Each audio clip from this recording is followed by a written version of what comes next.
I didn't fully understand what I was signing up for when I chose Vladivostok. On paper, it was an adventure. Far East Russia, right on the edge of the Pacific, a place most people I knew couldn't even point to on a map. I told myself it would be about education, independence, seeing the world from a completely different angle. And it was, just not in the neat, predictable way I imagined.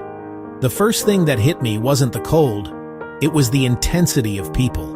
Back home, meeting someone new usually meant a handshake, maybe a quick conversation, and then everyone went their separate ways.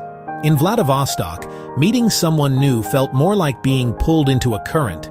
People didn't just meet you, they included you. Immediately. And almost always, that inclusion came with a drink. The first time it happened, I thought it was just a one-off thing. A classmate invited me out after lectures, said we'd grab something small. We ended up at a cramped bar with loud music, fogged-up windows, and a table full of people I'd never seen before. Within minutes, someone raised a glass, said something in Russian I barely understood, and suddenly everyone was looking at me.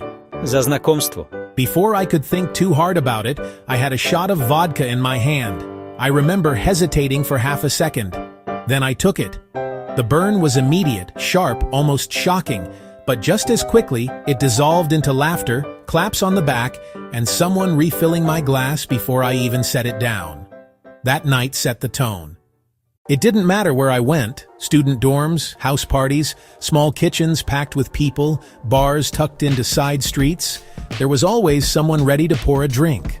Sometimes it was celebratory, sometimes it was casual, sometimes there wasn't even a clear reason. You met someone, shot. You hadn't seen someone in a week, shot. You were leaving early, definitely a shot. At first, I tried to keep up. I didn't want to be rude, didn't want to stand out as the outsider who couldn't hang. And honestly, there was something kind of beautiful about it. The toasts weren't random, they were thoughtful, sometimes even poetic. People would stand, speak, laugh, reflect. It wasn't just drinking, it was connection. Za znakomstvo. But after a few weeks, reality started to set in. There was one night I still think about.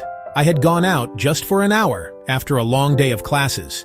By midnight, I had somehow ended up in a different apartment across the city, sitting at a table with 6 strangers and an endless line of small glasses being filled and emptied. At some point, I realized I couldn't even remember how many shots I'd had. Not in a dramatic, out-of-control way, just in that slow,